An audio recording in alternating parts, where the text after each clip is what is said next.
सभी विद्यार्थियों को वंदे मातरम। आज हम लोग धर्म दर्शन के तहत रामानुज के मोक्ष विचार को पढ़ेंगे। विशिष्टाद्वैतवाद के संस्थापक रामानुज ने मोक्ष विचार की अवधारणा अपने दर्शन के अनुसार दिया है। उनकी मोक्ष की परिकल्पना उनके दर्शन के अनुसार ही है। रामानुज का मानना है कि अविद्या के कारण ही जीव बंधन में पड़ता है, यानी शंकराचार्य के समान रामानुज ने भी यह माना है कि जीव के बंधन का कारण अविद्या यानी अज्ञान ही है। हालांकि वह पूर्व जन्म के संचित कर्मों के कारण ही बंधन में पड़ता है, लेकिन मूल कारण अविद्या ही है। अविद्या के कारण ही आत्मा यानी जीव अपने वास्तविक स्वरूप को भूल जाता है, शरीर और विभिन्न वस्तुओं से अपनापन का संबंध स्थापित कर लेता है, शरीर की अनुभूतियों को अपनी वास्तविक अनुभूति समझने लगता है। फलस्वरूप उसके अंदर अहंकार की उत्पत्ति होती है और यही अहंकार उसको बंधन में की ओर ले जाती है। इसी अहंकार के परिणाम स्वरूप वह तमाम सुख दुख और तमाम प्रकार की पीड़ा को सहन करने लगता है और यही बंधन है। रामानुज कहते हैं कि भाई इस बंधन से छुटकारा पाना ही मोक्ष है। अब मोक्ष मिलेगा कैसे? मैंने आपको पहले भी बताया है कि भारतीय सनातन धर्म में मोक्ष के 3 साधन बताए गए हैं। पहला ज्ञान मार्ग, दूसरा कर्म मार्ग और तीसरा भक्ति मार्ग। शंकराचार्य ने ज्ञान मार्ग को अपनाया था। उन्होंने ब्रह्म की ज्ञान को ही मोक्ष का आधार बताया था, मोक्ष का साधन बताया था, ज्ञान मार्ग।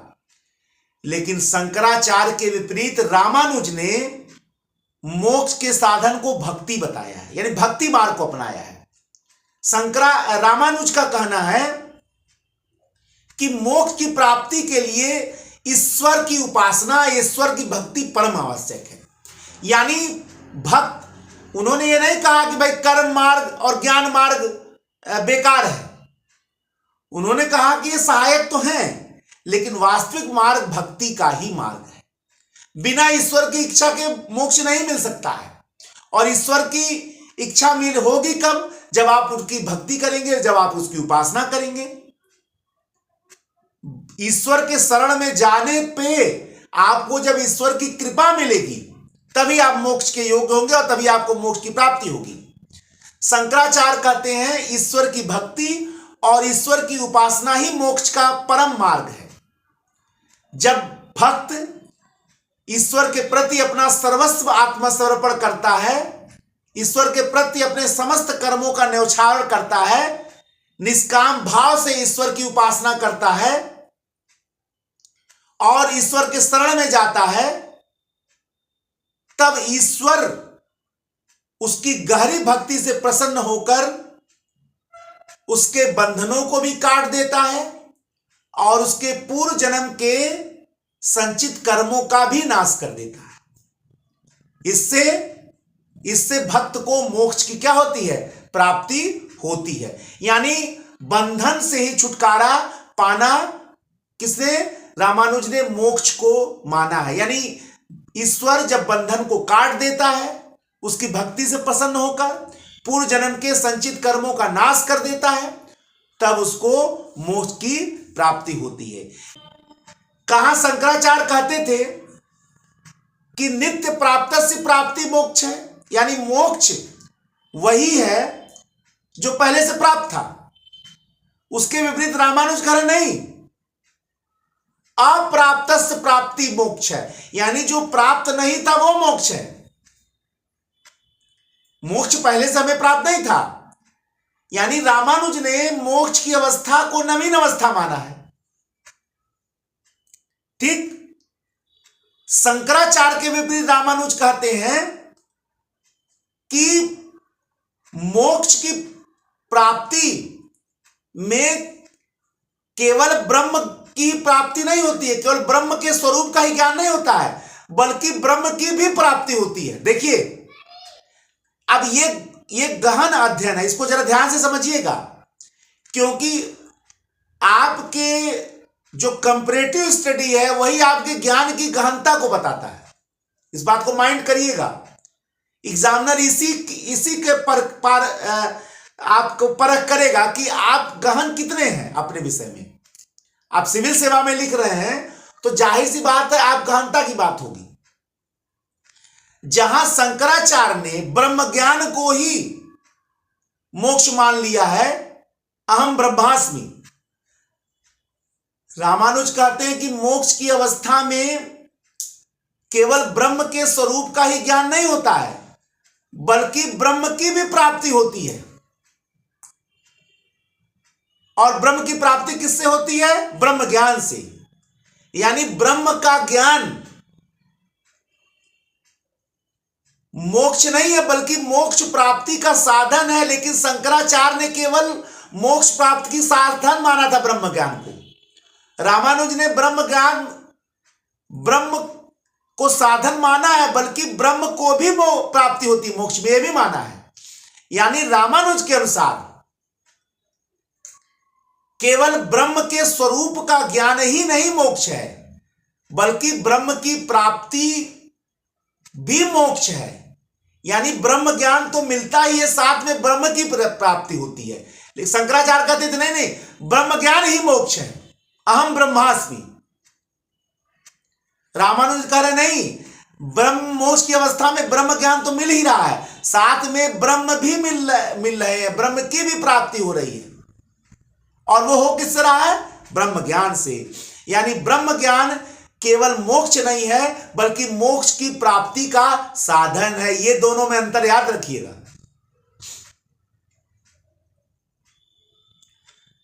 रामानुज कह रहे हैं कि मोक्ष की अवस्था में जीव और ब्रह्म एक दूसरे के समान हो जाते हैं। यानी जीव जो है वो ब्रह्म के समान हो जाता है, ब्रह्म के सदृश हो जाता है, ब्रह्म के प्रकार का हो जाता है। लेकिन वो ब्रह्म नहीं होता है, वो अपनी पार्थक्यता को छोड़कर ब्रह्म में विलीन नहीं होता है। वह ब्रह्म के समान होता है, असीम आनंद, असीम चेतना का भागी होता है। वो ब्रह्म में विलीन नहीं होता, उसकी पार्थक्यता बनी रहती है। अब इसके विपरीत शंकराचार्य ने क्या माना था कि मोक्ष की अवस्था में जीव ब्रह्म में विलीन हो जाता है। जिस प्रकार सागर में बूंद विलीन हो जाता है, उसी प्रकार जीव ब्रह्म में विलीन होता है। रामानुज कह रहे नहीं, मोक्ष की अवस्था में जीव ब्रह्म सदृश होता है, ब्रह्म के समान होता है, लेकिन ब्रह्म में विलीन नहीं होता, अपनी पार्थक्यता नहीं छोड़ता है। वह ब्रह्म के सदृश रहकर, ब्रह्म के सानिध्य में रहकर, ब्रह्म के समान बनकर असीम आनंद, असीम चेतना का भागी बनता है। रामानुज कह रहे हैं कि मोक्ष की अवस्था विदेह मुक्ति से ही संभव है। यानी रामानुज विदेह मुक्ति को ही स्वीकार करते हैं, ठीक है ना। जहां शंकराचार्य ने जीवन मुक्ति और विदेह मुक्ति दोनों को माना है, रामानुज कह रहे नहीं। देखिए, शरीर तो पूर्व जन्म के संचित कर्मों का परिणाम है, जब तक वो है तब तक मोक्ष नहीं मिल सकता है। मोक्ष के लिए मृत्यु परम आवश्यक है।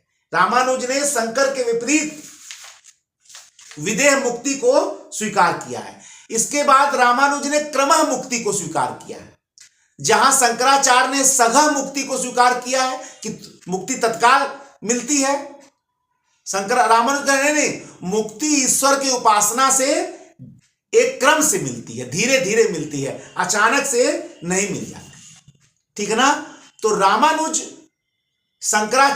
रामानुज की जितनी अवधारणाएं हैं, चाहे वो भक्ति मार्ग से मोक्ष मिलता है, चाहे वो मोक्ष की विदेह मुक्ति है, चाहे वो ब्रह्म की प्राप्ति ही नहीं बल्कि ब्रह्म की प्राप्ति का साधन है ब्रह्म ज्ञान। यानी उन्होंने मोक्ष की अवस्था को ब्रह्म के स्वरूप का ज्ञान और ब्रह्म की प्राप्ति दोनों माना है। यह भी शंकराचार्य से अलग है, ठीक है ना। यानी रामानुज की जितनी अवधारणाएं हैं वो ज्यादातर शंकराचार्य के विपरीत है। हाँ, लेकिन एक में दोनों लोग बराबर है कि दोनों ये मानते हैं कि बंधन का कारण अविद्या ही है। यहां दोनों एक हो जा रहे हैं, लेकिन मोक्ष के स्वरूप में दोनों क्या है, अलग अलग हैं। एक मान रहा है ज्ञान मार्ग को, दूसरा मान रहा है भक्ति मार्ग को।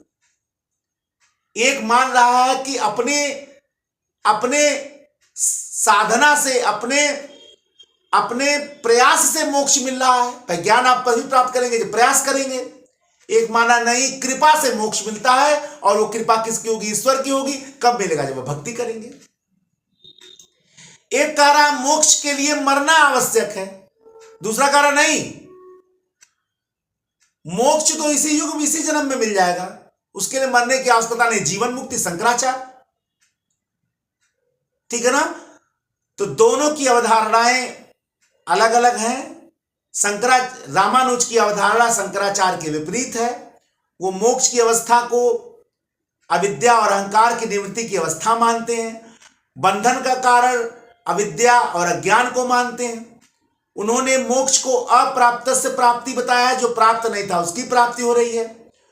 उन्होंने विदेह मुक्ति को स्वीकार किया है, उन्होंने भक्ति मार्ग को अपनाया है। इस प्रकार से आज मैंने रामानुज के अद्वैत वेदांत के अनुसार मोक्ष की संकल्पना का वर्णन किया।